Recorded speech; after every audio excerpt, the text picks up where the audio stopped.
نوزده سارة من دم ميداني أو بازار هر يعني علاقينا بمعاشه بيزني خلق قرباني خوي دكا خلشي أولير بعام خير كرا وەکو قەسابێک ئەمڕۆ ئیش چۆنە؟ والله يا من تازه هاتيما بس أورو يكم روجا تسولة ميدان تسولة أورو بس سبيني ودو سبي إن شاء الله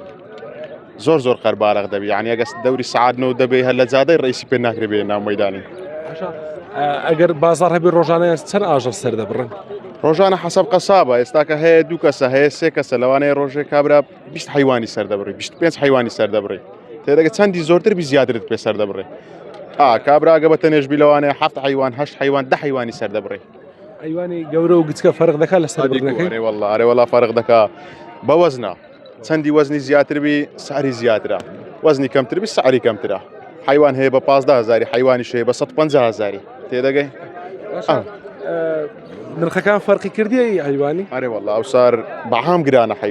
حيوان أو صار بعام قرانا لبروي حتى لو منطقة جنوب وبغداد بروا حر قرانا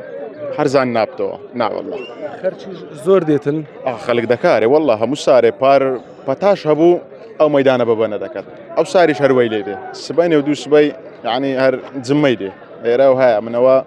نوزده صار أو صار دي ميركوانا نوزده صار من دم ميداني أو بازار هر يعني علاقينا بمعاشه بيزني خلق قرباني خوي دكا خلشي أولير بعام خير كرا